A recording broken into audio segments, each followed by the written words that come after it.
सभी बच्चों को नमस्कार।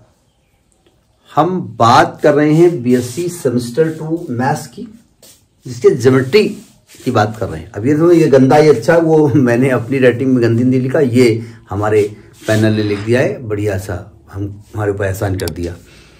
आज हम बात करेंगे नेचर ऑफ कोनिक की, कि कोई कोनिक आपको दे दिया गया तो हाउ यू रिकॉग्नाइज कि this conic represent which type of conic, मतलब कौन से टाइप का आप कोनिक को रिप्रेजेंट करता है।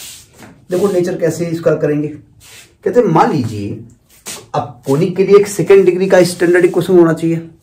तो सबसे पहले हम क्या करेंगे कि भाई हमारे पास एक क्वेश्चन लिखा होगा ax² प्लस by² प्लस, ऐसे लोग नहीं लिखते, कहते गंदा ये ना लिखा करो, तो चलो ऐसे ना लिखो,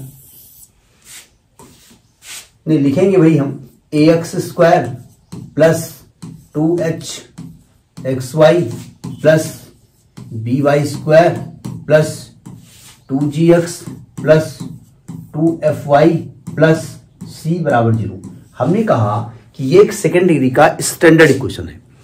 तो सबसे पहला काम मेरा ये है कि मैं a b c, भाई x² का जो कोफिशिएंट है वो a हो गया, xy का कोफिशिएंट 2h है, y² कोफिशिएंट b है, x का 2g है, y का 2f है और ये c है। सबसे पहला काम मेरा होगा कि मैं यहां पर डेल्टा निकालूंगा, डेल्टा। अब उसका नाम डेल्टा दिया है, वो आप कुछ भी कर दो। इसकी वैल्यू निकालने के दो तरीके हैं, या तो डिटर्मिनेंट मेथड से निकालो, कुछ लोग डिटर्मिनेंट बताते हैं, तो मैं वही बताया दे रहा हूं। ठीक है, एक डिटर्मिनेंट बना दो, एक डिटर्मिनेंट बना दो और इसको ऐसे लिखो। अब देखो ये याद रखना पड़ेगा कैसे वैल्यू लिखी जाएगी। ठीक है, मैं एक काम करता हूं, इसके डायगोनल में a लिख देता हूं और b लिख देता हूं और c लिख देता हूं। जो आपके a b c है वो ऐसे लिख दिए जाएंगे। ठीक है, इसके बाद यहां पर h लिख दो, यहां पर h लिख दो। ऐसा कोई ये नहीं कि आपको याद, आप डायरेक्ट याद कर लो, कोई ऐसी वो हार्ड एंड फास्ट रूल नहीं है। यहां पर g लिख दो, यहां पर g लिख दो। ठीक है, और क्या बचा, यहां पर f लिख दो, यहां पर f लिख दो, यानी AHG, HBF और FGC। इसको जब हम सॉल्व करेंगे तो वैल्यू एक्चुअली आने वाली ये है ABC plus 2FGH minus AF² minus BG² minus CH²। हम यही याद करते हैं, हम ये नहीं लिखते हैं। ठीक है, कारण यह कि इसको लिखेंगे तब भी ओपन करना पड़ेगा। ABC plus 2FGH minus AF² minus BG² minus CH²। पहले ये निकाल लेते हैं, है ना। अब ये निकाल लेंगे तो अब दो चीजें होती हैं, या तो ये वैल्यू 0 होगी या तो नहीं होगी। ठीक, तो पहला केस यहां, ये फर्स्ट केस ये लेते हैं, केस फर्स्ट ये है if delta is equal to 0, अगर डेल्टा 0 है, अगर है तो ये इक्वेशन जो है वो pair of straight line represent करेगा। देन कौन सा इक्वेशन, मैं इसको 1 डाल देता हूं, ये इक्वेशन जो है, then equation 1 represents a pair of straight line, a pair of straight line, pair of straight lines. ठीक है, अब अगर स्ट्रेट लाइन रिप्रेजेंट करेगा तो स्ट्रेट लाइन को अलग अलग करना है, क्या करना वो बात की बात है। ठीक है, अगर हम उसको अलग अलग करेंगे फिर क्या होगा वो एक अलग चीज है। हाँ, इसमें एक केस है, अगर डेल्टा 0 है और उसके साथ साथ में यानी डेल्टा इज इक्वल टू 0 भी है और h² is equal to a भी है, तो ये पैरेलल लाइंस होंगी। ये जो लाइंस होंगी कैसी होंगी, पैरेलल लाइंस होंगी, अगर ये भी कंडीशन है तो साथ साथ में। और अगर डेल्टा 0 है और उसके साथ में a प्लस b की वैल्यू भी 0 है तो परपेंडिकुलर लाइंस होंगी। ठीक है, अगर डेल्टा 0 है और ये दो कंडीशन नहीं है तो एनी लाइन इंटरसेक्टिंग लाइन कुछ भी हो सकती है, बात की बात है। ठीक है, मतलब ये लाइन को पहचाना समझ में आ गया कि कैसे पहचाने की लाइन को रिप्रेजेंट करता है। अब दूसरा केस यहां पर क्या आता है कि भाई दूसरा सेकेंड केस ये आ सकता है कि डेल्टा 0 नहीं है, मान लो डेल्टा की वैल्यू 0 नहीं है, यानी ये पेयर ऑफ लाइन को रिप्रेजेंट नहीं करेगा। अब पेयर ऑफ लाइन को नहीं करेगा तो किसको करेगा, सर्कल को कर सकता है, एलिप्स को कर सकता है, हाइपरबोला कर सकता है, पैराबोला कर सकता है। तो उसके लिए पहली कंडीशन ये है कि a is equal to b हो, मतलब डेल्टा जीरो नहीं है, ध्यान रखिएगा, a is equal to b हो, यानी एक्स स्क्वायर का कोफिशिएंट और वाई स्क्वायर का कोफिशिएंट इक्वल हो, और h की वैल्यू जीरो, यानी एक्स वाई का जो कोफिशिएंट है वो एक्स वाई का टर्म एब्सेंट हो। तो ये सर्कल को रिप्रेजेंट करेगा। किसको करेगा? ये करेगा सर्कल को रिप्रेजेंट। आपने पढ़ा भी होगा, सर्कल का इक्वेशन होता है standard x square plus y square plus 2gx plus 2fy plus c बराबर 0, है ना, ऐसा करेगा वो। ठीक है। दूसरी बात कि डेल्टा जीरो नहीं है और h स्क्वायर की वैल्यू ab की इक्वल है, तो ये पैराबोला को रिप्रेजेंट करेगा, पैराबोला को रिप्रेजेंट करेगा। अब पैराबोला को करेगा तो फिर पैराबोला की जो खानदान है उसको कैसे हम इनवाइट करेंगे? ठीक है, मतलब कैसे उसका फोकस निकालेंगे, वर्टेक्स निकालेंगे, उसका लेटर सेक्टम निकालेंगे, एसेंट्रिसिटी तो 1 होती है उसकी, छोड़िए, कैसे ट्रेस करेंगे वो बात की बात है ना। मैं केवल नेचर की बात करूं, पहचानेंगे कैसे। अगली बात कि अगर डेल्टा जीरो नहीं है और h square is less than a b है, तो ये इलिप्स को रिप्रेजेंट करेगा। इलिप्स को करेगा तो इलिप्स की पूरी खानदान की जानकारी हमको होनी चाहिए कि इलिप्स में क्या क्या निकालना है। और अगली बात ये है, एक ही बात बची है, अगर h square is greater than a b हो, डेल्टा जीरो नहीं है, तो ये हाइपरबोला को करेगा,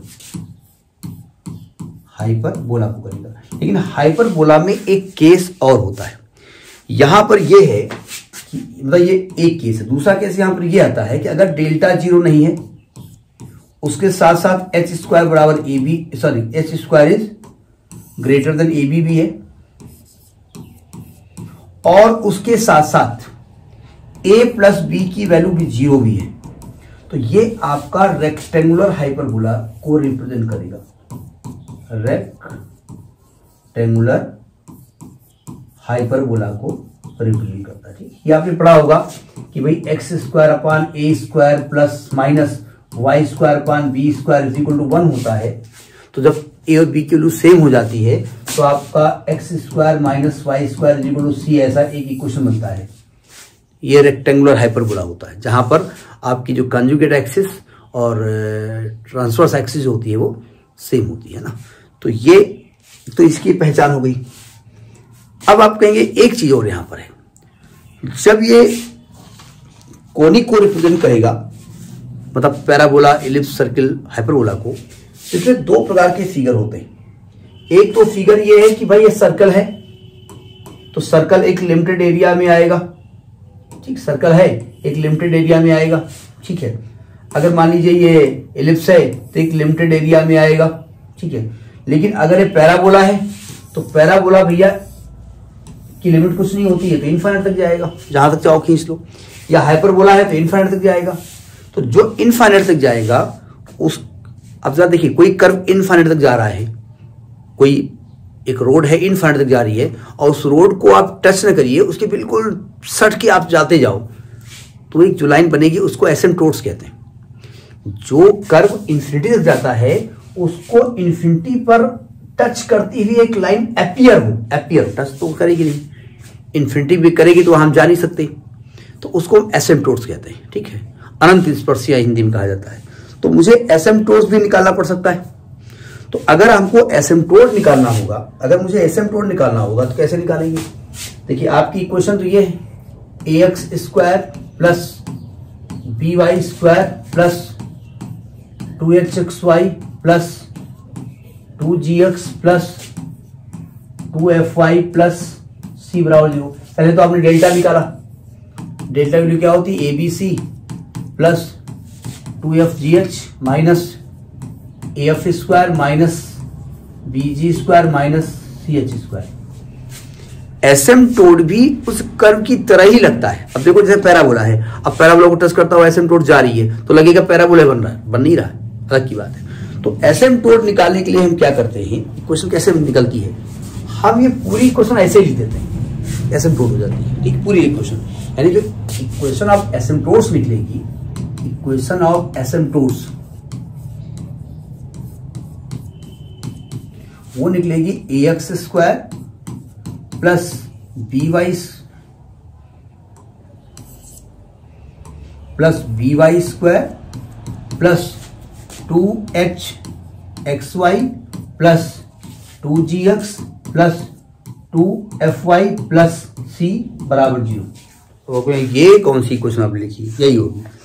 इसमें एक नया कांस्टेंट ऐड हो जाता है लैम्डा, एक और नया कांस्टेंट हो जाता है, यानी आपको जो इक्वेशन है उसी में एक वैसी ही होगी, एक कांस्टेंट ऐड कर दीजिए। अब सिंपल सी बात है, जब ये एसिम्प्टोट आप बता रहे हो, ये तो कर्व था, तो यहां तो आप कह रहे हो डेल्टा 0 नहीं है, यहां जो डेल्टा निकलेगा वो 0 के इक्वल नहीं निकलेगा, तो ये इक्वेशन स्ट्रेट लाइन को तो रिप्रेजेंट करेगा नहीं। ठीक है, तो आपने उसमें एक लैम्डा ऐड कर दिया। अब ये एसिम्प्टोट हो गई, और asymptote pair of straight line होती है, यानी अब स्ट्रेट लाइन को रिप्रेजेंट करेगा। अब स्ट्रेट लाइन को करेगा तो आप डेल्टा 0 करोगे, लैम्डा की वैल्यू निकालोगे, तो जो लैम्डा की वैल्यू यहां से निकल के आएगी, लैम्डा की वैल्यू निकल के आएगी, वो आएगी minus delta upon a b minus h square, ये निकल के आएगी, a b minus h square, ये लैम्डा की वैल्यू निकल के आएगी। तो जब यहां रख देंगे आप, तो आपकी एसिम्प्टोट्स की इक्वेशन ऐसे निकलेगी, ax square plus by square plus 2hxy plus 2gx plus 2fy plus c minus delta upon a b minus h square sorry a b minus h square is equal to 0। समझ में यही बात नहीं आई। अब ये pair of asymptotes है, दो asymptotes होती है ना, लॉजिक समझ में नहीं है। अगर कोई कर्व इंफिनिटी तक जाएगा तब आप इंफिनिटी तक एसिम्प्टोट खींचोगे। भाई सर्कल का एक रेंज होता है, सर्कल की एसिम्प्टोट नहीं होती, एलिप्स की नहीं होती, पैराबोला की होती है, हाइपरबोला की होती है, क्योंकि वो इंफिनिटी तक जाता है। ठीक है, तो ये नेचर ऑफ कोनिक के बारे में बात कर रहे थे कि कैसे आप पहचानोगे, क्वेश्चन में कैसे यूज होगा, बाद में बात की जाएगी। तब तक नमस्कार किया जाएगा। नमस्कार।